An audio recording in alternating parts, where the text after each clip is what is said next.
And hello, everyone. I'm Dan Lutz, and I'm here on the front lines in the battle against the deep state, the cabal, the Lumadonkeys, and all those that wish to enslave all of humanity for their own selfish reasons.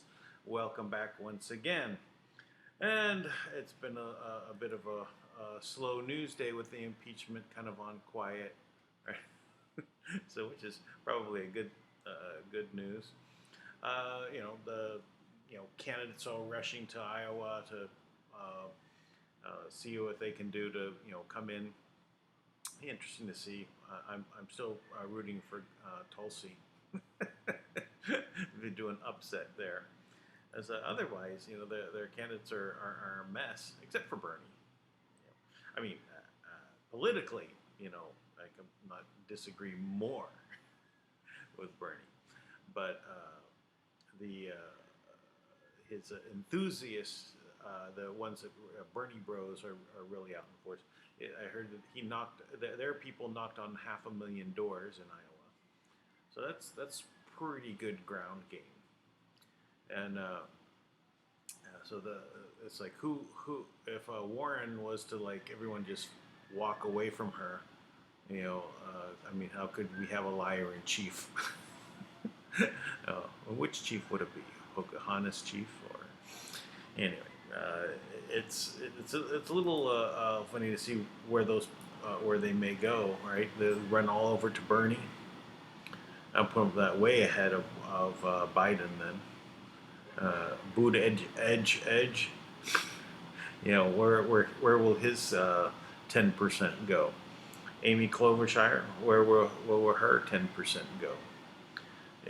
We'll see as these things start rolling out. Anyway, I don't. I think most people are going to be focused more on the football game, the Super Bowl. Uh, I'm so out of it in regard to sports. I don't even know who's playing.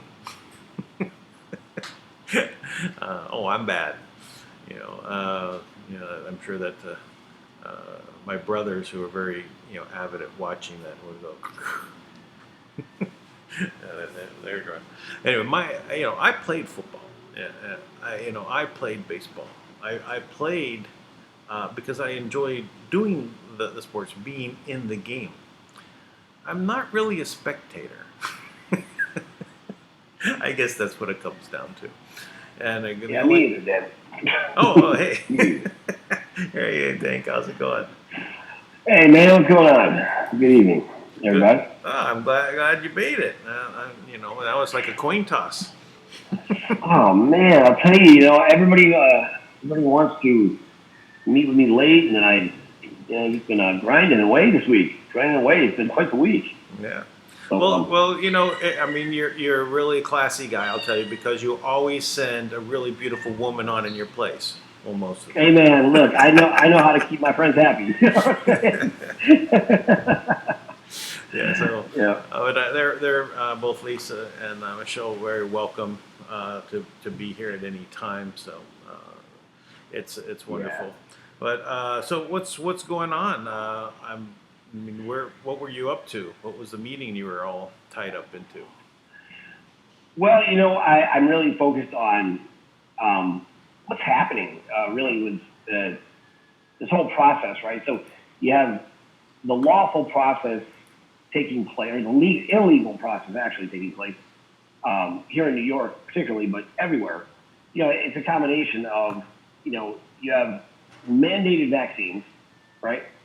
And then, some groups are saying, well, no, they're not really mandated because you have a choice, right? But you have a choice kind of like the way when you're in a firing squad, I guess, you either do what you're told or you get killed, right? So it's not really a choice. Right. And so, the schools themselves, they're actually fined $2,000 a day for every child that's unvaccinated that attends school. So that's not a choice, right? Right. Because those parents and obviously those schools are in a very an unwinnable situation, right? Right. Because, Except those laws that are forcing them to pay the fine are no laws. right. So what they've done instead is they have, these religious exemptions that they have a new bill written up for religious exemptions. That's one thing. So now, but I have a real problem with religious exemptions because basically what they want you to do is to define and demonstrate within your religion why you don't believe in vaccines. And if you can't justify it by your religion, they won't give it to you. Matter of fact, people have actually been told that their religion isn't important enough or isn't real. So imagine this is an absolute egregious violation of the very nature of why our the pilgrims came here in the first place, right? Which was to practice whatever religion they wanted without being governed or told it was right or wrong, right? You can't dictate to people how they observe their spirituality in any way. It is the nature of our religious and conscience freedoms, right? So the fact that I would ever have to jump through hoops to explain why my religion won't allow that to happen is ridiculous.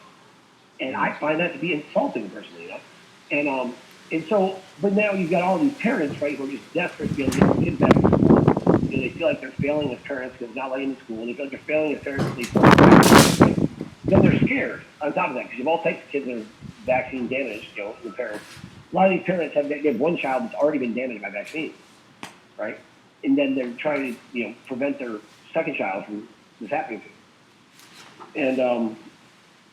And, so this process is very challenging. Dan, are you there? Because I'm just talking. But anyway, so this whole process is, it's very disturbing because, first of all, I don't have to explain my religion to anyone. Like I've said before, my religion could be CrossFit or it could be, Cabbage Patch dolls. It doesn't matter what it is. I don't have to explain it or justify it to anyone the very nature of being free to practice my religion in any way I see fit is my right as an American. Right. So, and I did hear everything you said. I had to step away because the wind kicked up so much; it was knocking things over. So, but I did. No, that's okay. I didn't know if you were actually there and kind of faded back in the background. Oh. Yeah. No, but so that's a big deal by itself, right?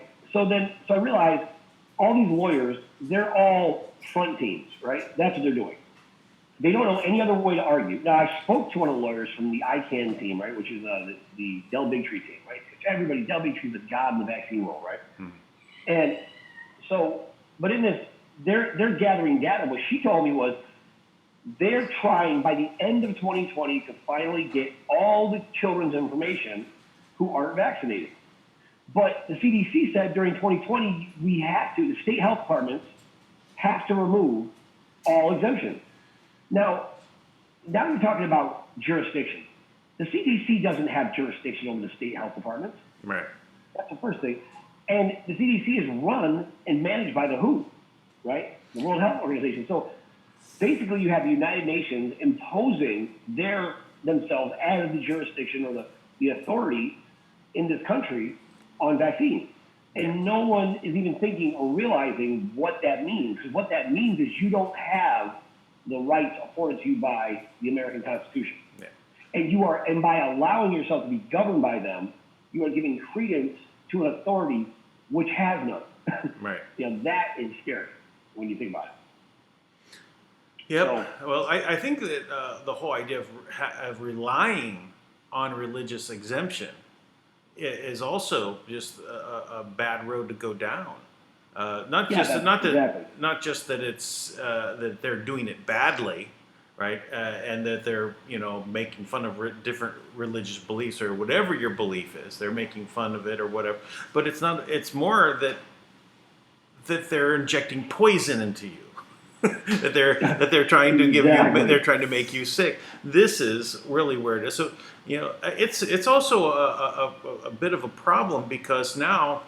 And I think that the woman that was the doctor that was ahead of the World Health Organization, when she was giving her talk with them and they videoed it, and she was saying, well, people are not believing them anymore, right? And they have no proof to go and show them, right? So right. So they're harming the whole effort. Listen, I don't think, the polio vaccine is a horrible thing at all, right? Because it stopped polio, right? But right. Are the vaccines that I had when I was in kindergarten, for polio, and they shot my arm, I got the nice little, tattoo, the vaccine tattoo on my arm, and that's but did it have aluminum and baby parts and lead and everything else, the mercury, all these other things in it at that time?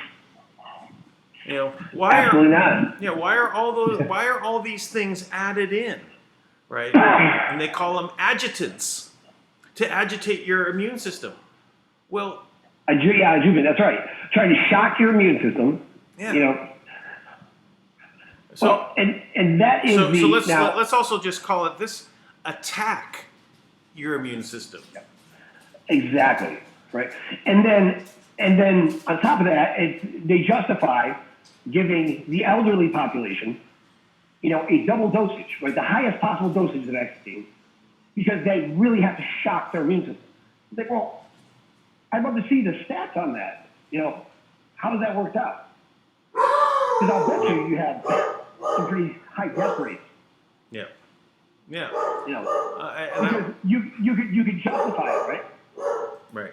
You justify it and say, well, they were elderly, which it speaks to eugenics in the sense that they're assigning value to people, right? Like your life doesn't matter because you've already lived your life. You're elderly. That's what that is why they're doing it. And and this is written somewhere into Obamacare, right? It's part of it. And that's even what's so interesting is they do it under the guise of we're trying to, we're really trying to take care of the elderly, right? So we want to make sure that that their medications are available to them, right? So much so that we've already established that, I know a 70-year-old woman or a mother of a friend of mine who, she was actually penalized because she never needed any pharmaceuticals. She never needed any drugs. She was in perfect health. So why would they require her to take drugs? Because it's just a formula, right? You are this, and you should be this way, right? Now, and that's what they're trying to do, right? So any signs there, you're just a certain age, they're saying you have Dexter, be quiet! Stop it! If you don't need a drug, why would you ever take one? Quiet! And so that's because the drugs are what causes, and this is something that is not studied, and pharmaceutical companies admit this, right? The intermixing of concomitant medications or using multiple types of medications, right? Now, I watched this happen with my father-in-law he got gout. Dexter! He was Stop using it! 4 different drugs, and it Quiet! was good. They were actually indicated for one another, but one doctor assigned one drug, then another doctor assigned another drug, and they didn't consider how they intermingled. So then he ended up having gout. So now he's suffering from various, signs of dementia, which are really, it's not because, he's not falling apart. It's because he's on so many medications that they're intermixing and causing this breakdown. And if they're now, what's her name? Sherry Edwards. She referred to this doctor who proved that autism is the result of microstrokes. And what it manifests as is like early onset Alzheimer's, right? So they're suffering from a form of dementia where they're having a hard time, just getting their bodies to respond because there's blockages there. Right. Now, this is in all likelihood being caused by, a combination of heavy metals and, they're injecting cancer. I mean, there's no justifiable reason to do this on an individual basis. Now, if you have deemed that people can only live to be 80 years old, if they live beyond that, they become a burden on society. Now, that is what it sounds like to me. Right. Like that's the kind of assessment they're making. Well, I think they lowered that to 65. What is it? What is the retirement age? Well, yeah, that's what it was. They never thought anyone would live to be 65. That's why Social Security said that. Yeah. Right. When they're patrol. So, but the whole thing that's happening there, and all the decisions are being made based on assumption that your state health organizations, your CDC, your human health services for the government, that the FDA, that all of these organizations are operating in the best interest of the people. And if those groups, let's say, have determined or been told or fed the information, or they're part of a different agenda altogether, that the only way to save the planet is to reduce the population. That's why they have these massive nature preserves and all these different things to make sure that the planet's okay, but they'll kill us off. Now, if that's the determination because they made a decision for the greatest good in their mind, or that's how they justify it, that's a terrifying prospect for any individual, because none of us are viewed that way. We're just viewed as a number in a sequence or a series of catastrophic events that they have planned to control and kill us off. So yeah, so a good thing that this is not succeeding. Even my daughter sent me a message about the coronavirus, and she says, "Is this just the media?" And I said, "Yes, it's just the media. What you have to be afraid of is the vaccine, the cure." right. Because the rest of it is just hype. It's just, the coronavirus is just this common or ordinary, flu virus. That's it. It's just mutated. It was mutated, by, the Gates Foundation through the World Health Organization and the cure. And they ran studies on how it could spread and how fast it could spread. And then how they could just come out with the cure. Now, of course, their stated goal is to reduce population by way of vaccine, and they also make money off of these things, right? And they're running out of money. So, what a better time to come up with some money is hey, let's release this one. Yeah, and I think that's a harsh state of affairs. I mean, because I did read that the Gates Foundation, they ran a test, like you said, like 3 days before this got released, in with Wuhan or whatever it is. Yeah. Right. So you got to think, it's like, isn't anybody going, wait a minute? Like, that doesn't seem right. Yeah. And then you got 3 months or so before they'll have the vaccine ready. And then when they're writing the vaccine, they're actually talking about vaccinating people already infected with the disease, right? Right. Well, that's like what they do in these like third world countries, right, where people don't even know. So they're basically writing it off-label, which is against the law, right? You're not allowed to do that. It violates pharmaceutical guidelines. So all vaccines are being basically used off-label, which is something else I think needs to be, brought into actual litigation at some point. Yeah. Well, as I said, there can be a good use for vaccines, right? But not in the people that are in charge of them and the program that's underneath them right now. It's all designed for a particular program of reducing the population. I mean, that is why it's set up this way. That's why they don't have studies. That's why they're putting everything that they can think of into the vaccines as an adjutant. Here's some leukemia. You might as well have some of that in there. Here's some whatever. They just mix everything in so that it causes your immune system to like freak out, right? And then, by the way, open up the blood-brain barrier with this chemical. What's that chemical again? I forgot what it was called. It's polysorbate 80. Polysorbate 80. So they're able to go ahead and affect the brain. So why do they need to get this into the brain?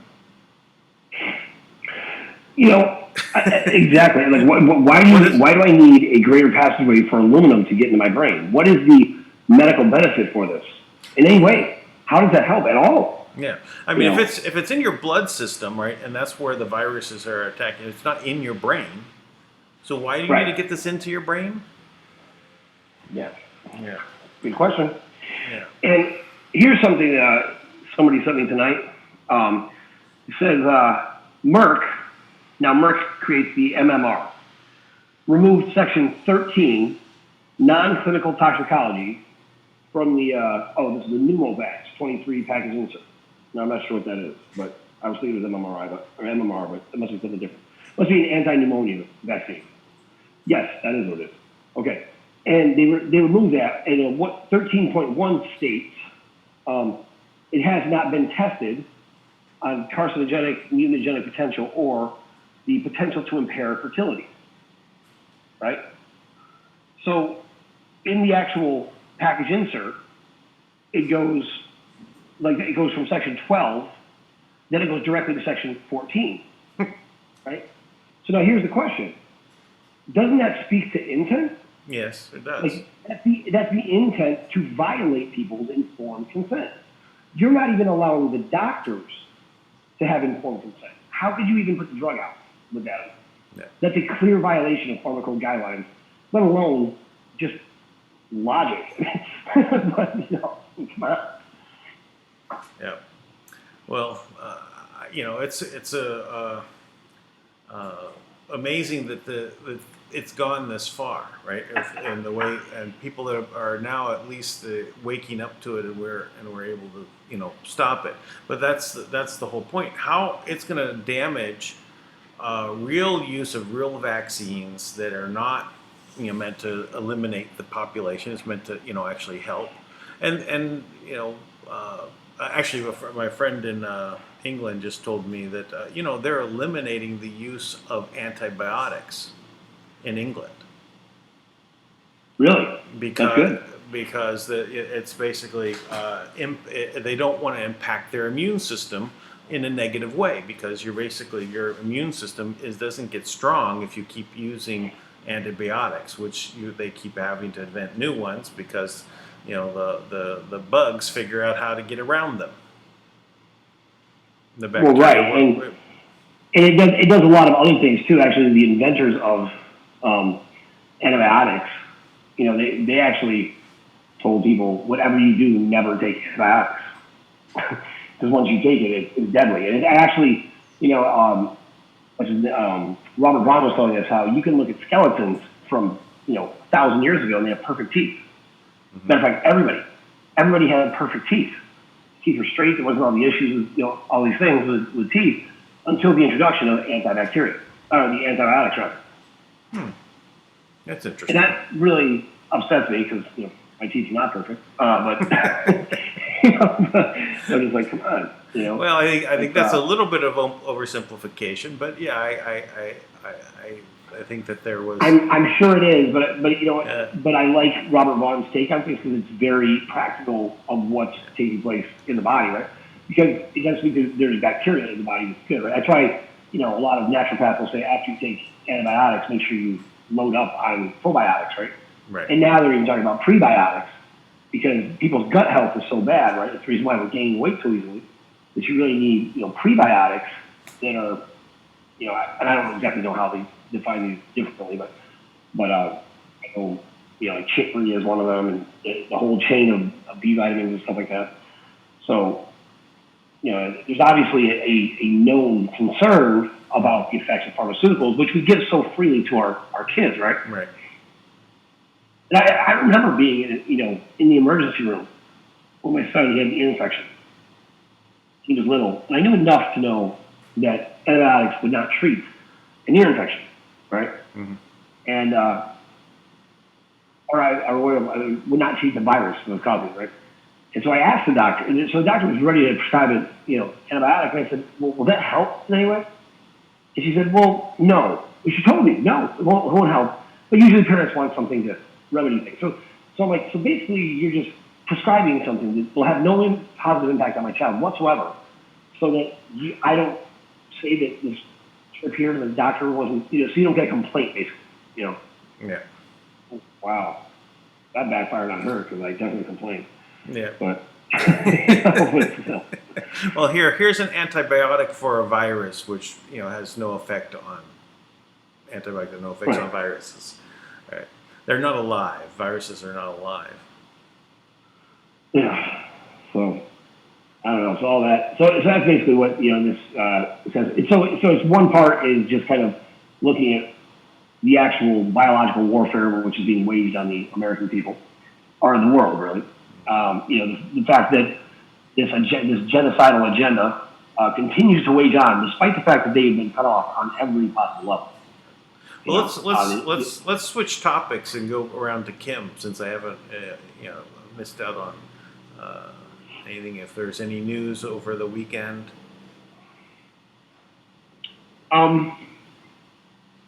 Well, I do. I don't know if it's news, but I'll share it. I'll share it nonetheless. Okay.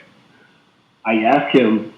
I said, "Are we still waiting on something from the other side to cooperate with us?" If you remember, Kim had said that it would be better for the world if they would cooperate, right? No. And she said, "But we are approaching the point where it won't matter." So I asked her that to see if we were still waiting on them, and she told me no. No, we're not waiting for them to cooperate anymore. So that could mean we're not waiting for them, but we're waiting on something else. What I hope that means is we're not waiting on them, and we're ready, is what I'm hoping that means. But I can't say that definitively. That's just my, so that's the extent of the news I got this weekend. Okay. That's the only thing, not that. Well, I did hear on Lucid Dreamer Thomas talking about Anna von Reitz, and thought that was kind of interesting. It's like, it was a good little piece about how Anna's was saying that she's related to Kim, and but she's putting blocks on things. Well, and he said, well, she's working with Langley too. And so now we know it was Langley too that is, been putting the blocks on all the funds making it to the accounts. So, Yeah. Yeah, so Langley too is the Rothschild-controlled faction of the FBI, right? And it's like, you mean you know, CIA? What's that? You mean CIA? No, Langley too is FBI. Is it? I thought all of Yeah. Langley was having to do with the CIA. Well, I mean, so the shadow side of the CIA actually operates out of Rockefeller Center in New York City. In the top of the Rock building, actually. But yeah, but I could be wrong.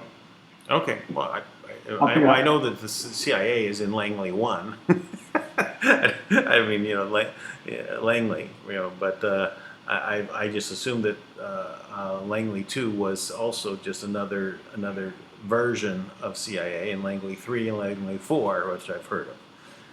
Different sets. Yeah, they're all the same. I mean, I guess it doesn't really matter. It's one of them, all right. Oh, yeah, it's like Yeah. But anyway, so I don't know. I mean, like, that's all crazy. A lot of moving parts. I sometimes don't know. I said, oh, really? Oh, I've been thinking it was like this for a long time. It's like, no, that's the wrong one. And you're just trying to put pieces together, and then find out later, oh, nope, that was the wrong piece. I shouldn't have used the scissors on that puzzle piece and cut off the edge and fit it in there. Yeah. So. But anyway, so all this crazy stuff. I mean, CIA, FBI, shadow side. I mean, how they're still operating is what is mind-boggling to me. It's like, it seems like, it's kind of out there, isn't it? I mean, can't we all kind of see it? I mean, doesn't it seem like there'd be some governing force that would be like informing everyone? Yeah. Like, listen, this is wrong. Like, this is what's happening.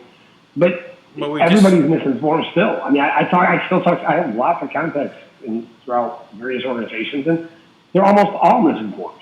I know because I give them intel, and every time I give them intel, they have to be read up to a higher level on something when they bring it up to a superior. It's like, so how is that possible? How do I have it? You know what I mean? Like, how am I reading you in on something? You guys should be telling me, right? You're the intelligence agency. Right. Yeah. Well, I'm even trying to still probe on Kim's system right here. I talked with someone last night and said having them check on it. Where does it sit? With the central bank here. So we'll see. But it's just all we can do is try and figure out as much to the best of our ability, and then sometimes even the information's wrong. Just like I thought that the money movements between Japan and Russia were a good thing, and that Rothschild's heading there, to make some kind of deal. I thought that was because at the time, it seemed like it was that they'd go there and that they were turned down. Well, obviously, were turned down, but I thought they were there to go get the money. Right, meaning that that it wasn't theirs, but it looks like it was theirs, or their fake money, their full money. Yeah, I know. Yeah, it's like numbers moved, right, and then it's on hold or whatever.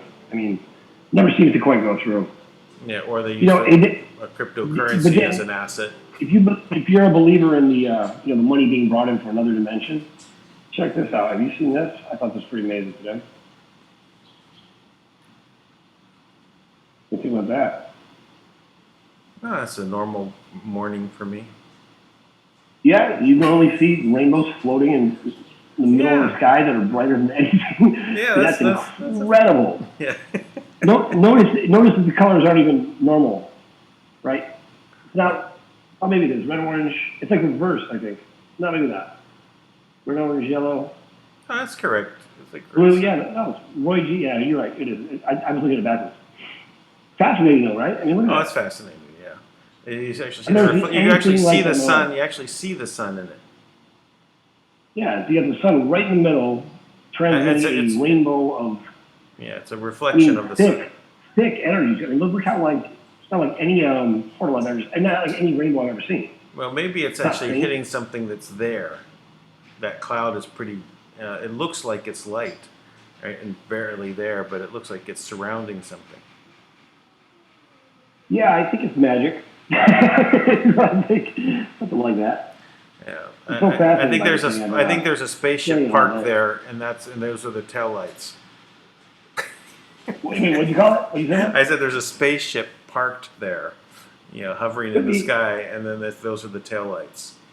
It just pimped out, right? And the Palladians are like all about pimping out their ride. Yeah, that's it. Just doing some show off. That's pretty cool. Actually, I expect amazing phenomenon to start to slowly kind of integrate to where it's just accepted that we're not alone or whatever. We start to see it. But, hey, I've got something to chat about regarding the impeachment. So they pushed this impeachment final verdict day off until Wednesday, right? Which is the day after the State of the Union. Okay. I think that was done on purpose to basically hold something over Trump so that he doesn't reveal something or say something during the State of the Union that they don't want him to go into as leverage. I wonder. Yeah, could be. I'd be really happy if he just announced on Monday, said, "Oh, you know what? We're going to postpone it, to next week, to next Monday, the State of the Union." Right. That would be perfect. It's funny. I mean, it makes you wonder, what could he reveal at this point? I mean, there's so much I guess he could reveal, right?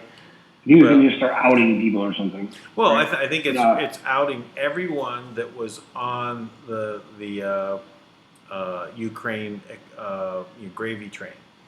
So that's from Adam Schiff with the arms deals. I don't know if you picked up on that, but he's really now connected to an arms dealer that's supplying things through the Ukraine. That's where he makes money. There's John Bolton was making money in the Ukraine. I don't know. That one I didn't know. Yeah. And so you have, of course, if they start everything that the Democrat managers, Adam Schiff, Nadler, and the rest were pushing out there was revealing everything that they're doing. This is the whole point of this from the white hat side, from the QAnon side, is to get them to put it out there in front of everybody. And now the boomerang, which is the big thing, is to basically have it come back and hit them. Now, what would be better than for Trump to come out and basically have that hit them right now? Well, so why would the Senate want that to? I mean, why would they hold that on the vote? Well, the senators are also on the take in the Ukraine. A lot of them, including Romney. Right. Right. So that's why they would like to not have the Senate dirtied up in this process. Right. So they threatened us. Oh, we're going to convict you if you talk. If you basically out us. We're not going down without a fight. We're going to basically throw you out of office. That would be the most horrible injustice in history. It would be there is nothing. I mean, nothing even remote. There's not even crimes. Well, there is a crime. There is a crime. It's called a coup d'état, and that is what then Trump can come down on them about and say, "You guys committed a coup d'état, and I'm calling you out on it right now. And you're going to go to prison, or you're going to be executed."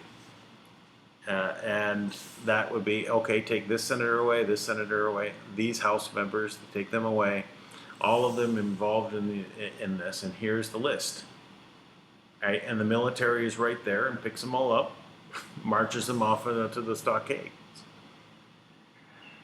Yeah, I mean, honestly, really, honestly, I think the president actually has the right to call a state of emergency based on the activities that have happened already, and to say that declare martial law. Well, he can. I know he can do it at this point because now everybody's got the picture, right? They tried to commit a coup d'état, right? And this is a slow-moving coup d'état to remove him. I know that under martial law, the president has the authority to take control of the media outlets so that people receive information in a timely fashion. Yeah. And if you really look at this, it really is.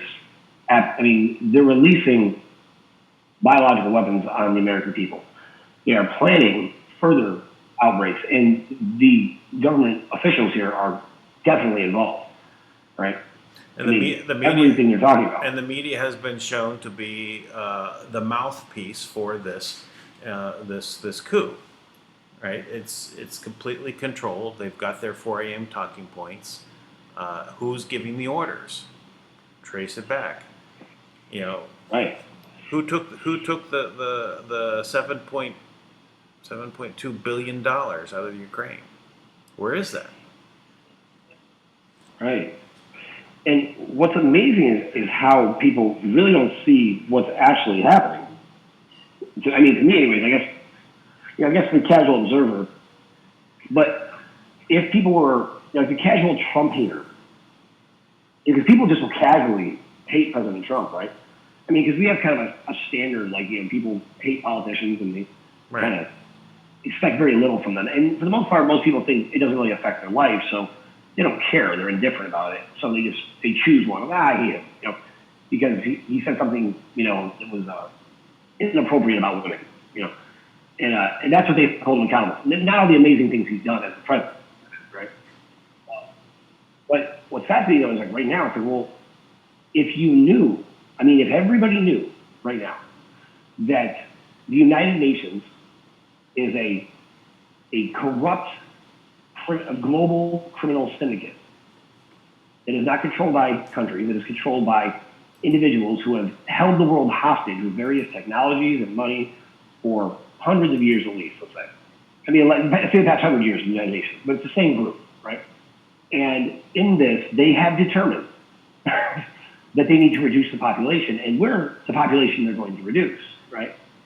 And this is the goal. And that they based this decision based on fraudulent information that they fabricated with the intentional purpose to deceive the masses so that we would all willingly walk into gas chambers, essentially, as our duty to society, so that our children would have a better life.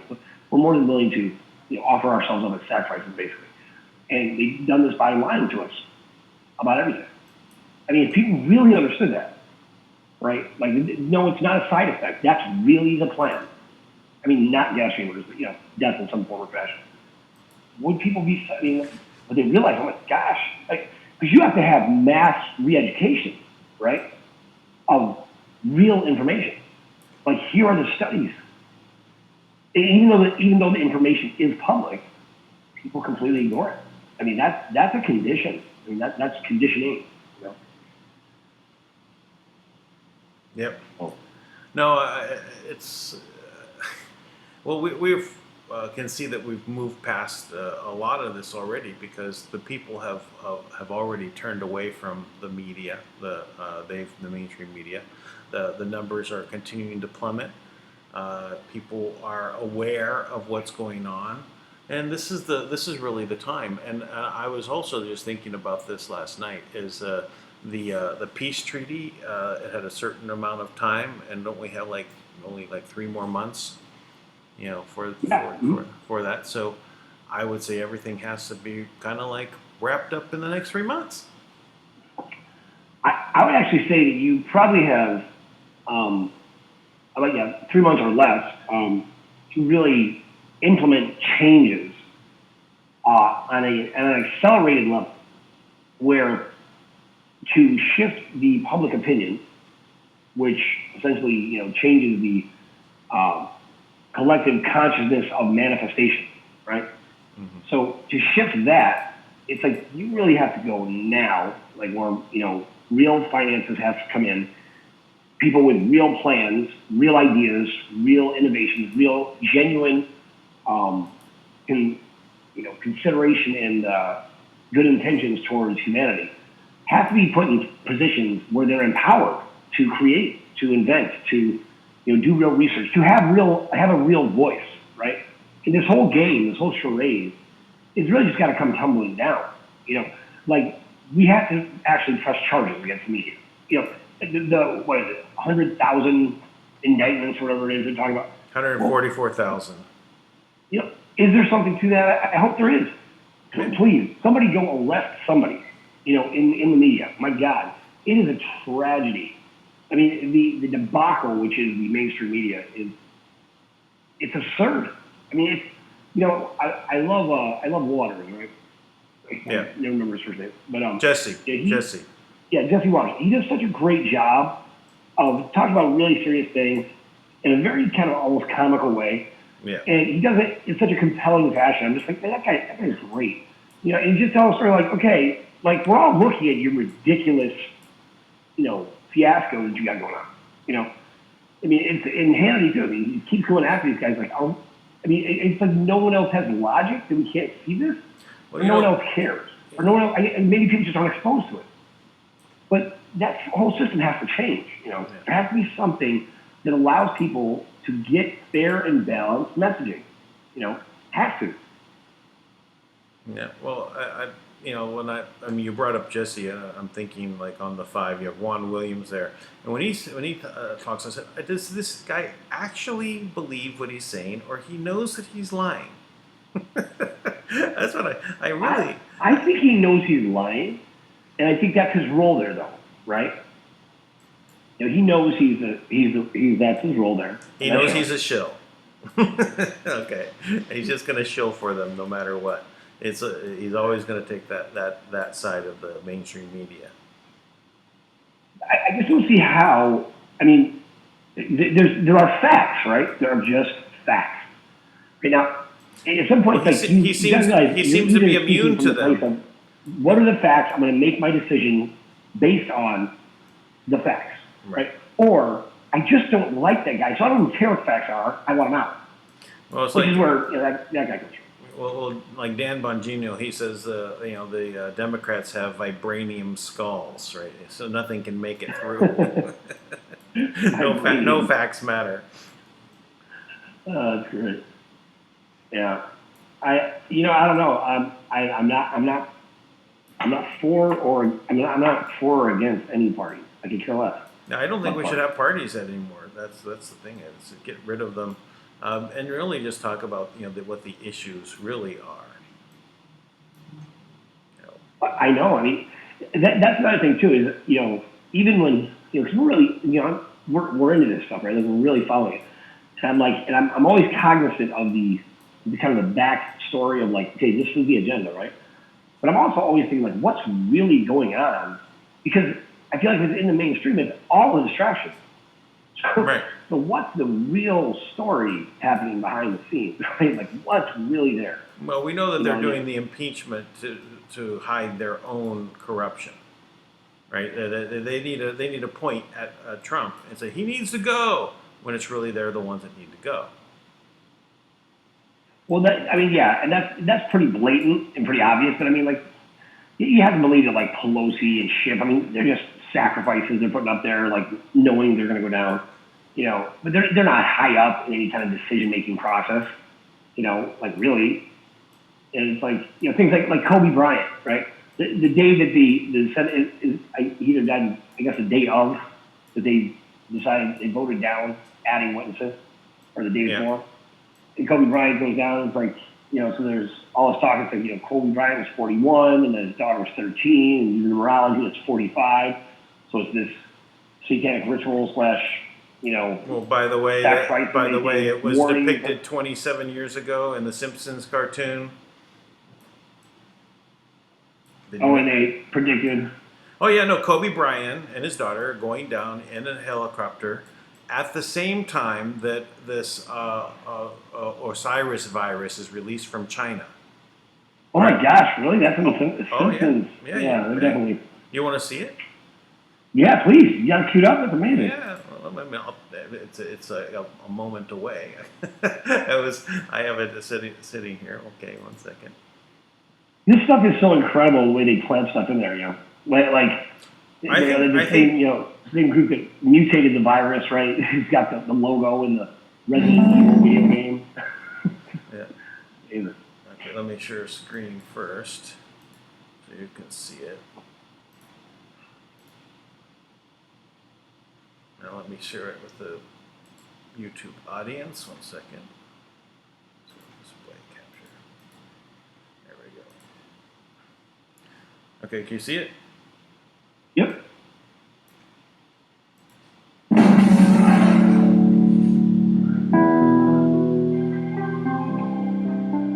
So it says Homer Simpson 432 Evergreen Terrace, I guess, Springfield. So Evergreen being part of it, and it's a juicer. What's the name of that juicer? There's gonna put in here. Juice loosener.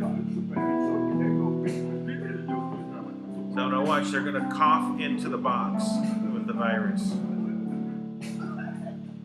They seal it up.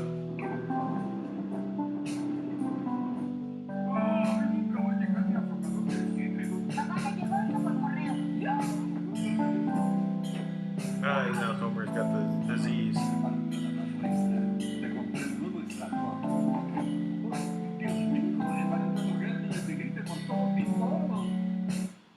Anyway, I'll just kill the music for a moment. So but yeah, it's how do they put this together? Is in one episode you have both things going on at the same time. Kobe Bryant, going down in the helicopter, and this virus. Boom. Now, when was this? This one? It's 27 years ago. Oh, 7 years ago. 27 years ago. No, Kobe Bryant would have been 14 years old. Okay. Their Project Looking Glass is how I think they do this.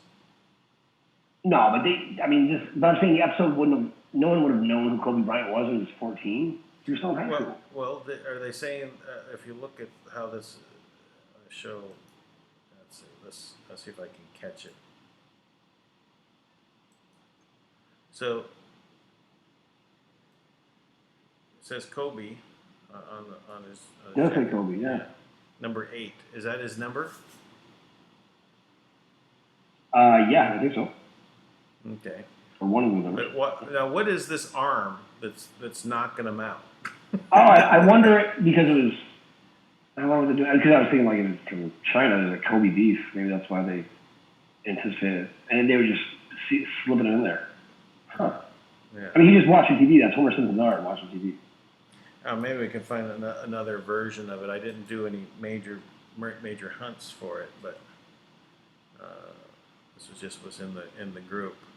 So here's another one. I see 19. Well, it says right here 1993. Regardless, it's fascinating. Whatever the time frame is. Well, 1993. So maybe it was 17 years ago. Maybe that's what it was. I picked up something. Yeah. So 1993. Well, you see right here. That'd be 27 years ago. Yeah, 27 years ago. Okay. Yeah. Well, that's what it was. So let's look at another one. Wow, that's deep though, isn't it? Gosh, how amazing.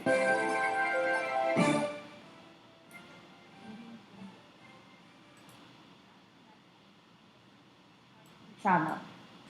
The president of China announced that this virus is extremely dangerous and transferring fast from one person to another. Chinese president said that they are doing their best to control the virus as soon as possible.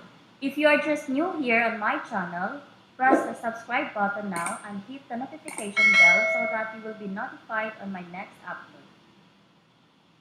U.S. President withdraws all American citizens in China and sent a special flight to bring them back to U.S. And all citizens coming from China will be double-checked in the airports if they are infected or not. Now, friends, for sure you are familiar and watching The Simpsons. Way back in 1993, the channel shows one episode about the coronavirus which is now happening in China. The channel shows that Homer Simpson's ordered a parcel from Japan, and during the process, the worker were sick and coughing. When the box arrived to the Simpsons' residence and Homer opened it, the virus spread and he got infected. And every person nearby was also infected with the virus. The cartoon shows that it comes from Japan, but right now all these things is happening in China. And now every person entering and going out from China and even the products exported, the virus is spreading. People are afraid of. No, but not too much on Kobe in this one. So, Yeah, I'm wondering if it's a separate. It's a separate one here. Here's what did predict Kobe's death in 2019. Oh. Maybe I don't know. So let's take a look and see where this one was.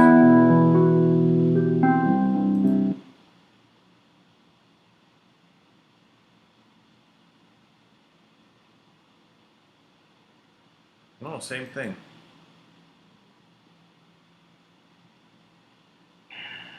Regardless, I think we can all agree that the Simpsons is prophetic. It's pretty amazing that it's.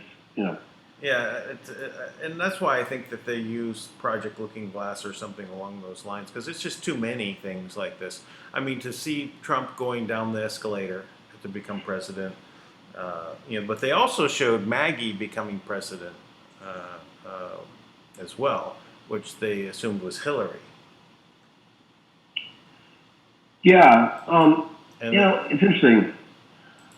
The Simpsons really represents. It's a big part of the emasculating, men. Where all the father figure is this fat, dumb, useless, drunken slob. right. And and the wife is just the salt of the earth, kind of Mrs. Frankenstein type hairstyle, and all the principles they demonstrate. It just it's all part of this massive movement to shame Americans and portray everything. It's just there's not even any. It got worse over time. So Sure, I think the way I see where it started was like with Archie Bunker and All in the Family, right? By depicting him as a bigot, small-minded, it seems like it was all about lifting up women, which there was not a problem with women, but like the Marie Tyler Moore show and All in the Family, these all came out, and they definitely had an agenda to basically make white males look bad. yeah. I mean, that the white male shaming is going on. I mean, but they shamed all men. I mean, they did it very, very deeply with the entire black families, right? They targeted them specifically to break their families up. This was constantly done to prevent them from thriving. Right. After the Harlem Renaissance, before 1929, before the great stock market crash, right? If you look at Harlem, the Harlem Renaissance, I mean, Harlem was like the hotbed of culture, really the entire world. I mean, the Harlem Renaissance was one of the most profound artistic movements, musical movements. I mean, jazz was invented in that time, right? I mean, there's so many amazing things going on that it was almost like they had to suppress it to make sure that you didn't have a rise and takeover of, African American people, which I don't even like that term because it's just American people, but Right. Not all from Africa either. But so I don't like the term black either. So I struggle with all these color coding systems for people. Right. They put these things on there. Like I said, it's not really white people. It's not all white people. Yeah. Not all black people. Yeah. Everyone better honor my wishes and make sure they call me Pink. Which you are. Yeah. You're pink and still masculine. So comfortable with your masculinity enough to rock pink skin. Yep, I can do it. no problem. That's right. That's right. Oh no, that doesn't work. I was gonna say I'm a blue blood, and I'm red, white, and blue. Red, white, yeah. They can't say blue blood. That's an actual thing. So, yeah. Yeah, it means I got more copper in my blood. Yeah. So, I mean, this whole thing, I guess it's accelerating. You know, and it seems like there's master planning on some level here that is taking place. But you know, I would say, I think very importantly, and something I'm going to focus on from here on out. I think is for people to really get active. You know, now we've been saying this for a long time, right? But you're at a point in time where this transition needs to really accelerate. Yeah. You know, we need to step out and really out of our comfort zone a little bit and challenge people's mentality in a way that is respectful and effective. You know, because it's not enough to be right. You know, you can be right on a lot of things. It doesn't matter if you're not effective. So you have to be right and effective. Okay? So, you know, and it's just kind of a standard of proper communication, in my opinion, is to find ways to say things or to demonstrate things or to get people's attention that, you know, sticks with them, you know, and allows them to remember something. You know, get people to remember one thing they cannot forget versus 1,000 things they will never remember. That is the key. You know? Yeah, I think I forgot that. I know. I'm not effective. I'm working on it. You know, trying. Oh well, I think that's one I could probably remember. Yeah. This week's it's gonna be a good one, man. I'm telling you, it's gonna be a good one. I think the State of the Union is gonna be backed up by some great things. So yeah. I think before he speaks, you know, potentially whole world could be a different place. We could be having different conversations. I was just watching also Steve Bannon's. He was also suggesting that Trump push the date till next Tuesday and ride on the New Hampshire primaries. Yeah, I mean, you know, you never know what's going to happen with all this rigmarole. What I really hope and pray for, being that, you know, we're still in the tail end of this day, right? It's 2/2/2020, right? Supposed to be a very profound time of what you focus on can come into existence, right? And the idea behind it. Now, how exactly that works, I don't know.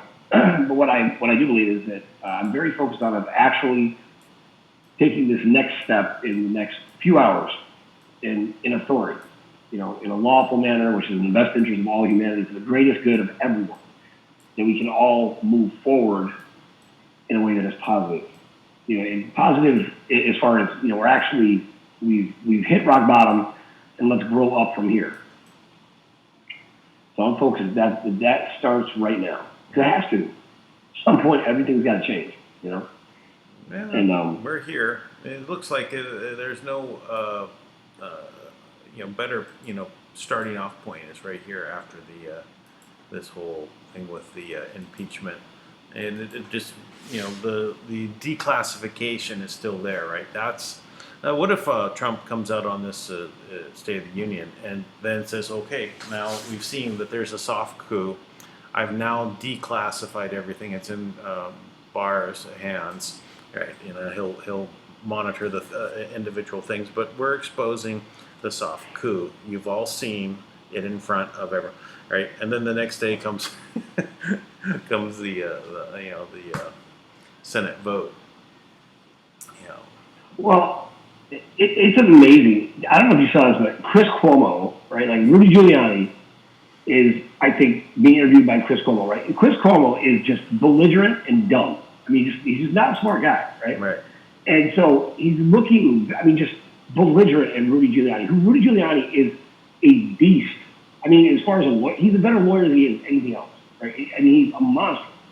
And he's so thorough before he speaks, and he knows exactly what he's saying, right? He's not afraid of anybody. So he's saying to Chris Cuomo, Chris Cuomo's like, you have it on record that you could prove that Joe Biden is actually doing a quid pro quo with Ukraine. And he's so mad. Yes. And Rudy's like, yes. He goes, he said, go look at it and then come apologize, which he should. Yeah. It's very obvious. Like, what is happening in this transmission when Joe Biden is sitting in front of like the Council of Foreign Affairs, whatever it is, and he says outright, I told him, you fire that prosecutor or you're not getting your aid. Yeah. I mean, what's the disconnect? I mean, what is the disconnect? When anyone looks at that's not quid pro quo. That is exactly what it is. Actually, if you looked it up in the dictionary, that's what you would see, is that little video clip being played. That's what I'm saying too. Like, is it really somehow that's hidden from certain groups or somehow? Yeah. That's what I can't understand. Like, do they just never show it? Because they constantly, even when they asked Biden questions, they asked him questions, and I forget the guy, the newscaster with the silver hair. And the way he phrased it was, although there's no proof of this. Anderson I Cooper. started the question with it. Anderson Cooper. Yeah, Anderson Cooper, right. It was such a loaded way to ask. It's like, you don't ask a question that way. You're in a debate. You're supposed to be unbiased. You can't load up a question like that. Right. But they aren't unbiased. They are completely biased, and they're complete shills, and they repeat the 4 a.m. talking points, and they take direction from whoever's telling them that. And then whoever sees this in the government offices then knows what they're supposed to do. Follow the talking points. That's how the government functions. It's not the other way around. It's not from the Democrats out there making rules and saying this is what we're going to vote on. No, they listen to what the media says, and then they go along with it, right? Because that's how the control system works. It's the reverse of what everyone thinks. Maybe. Yep, I agree.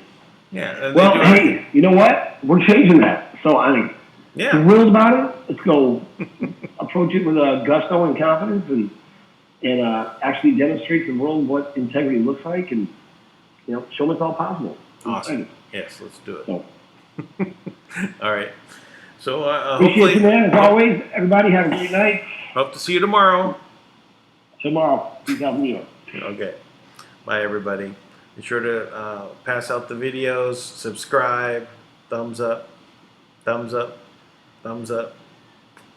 You know what to do. Bye-bye.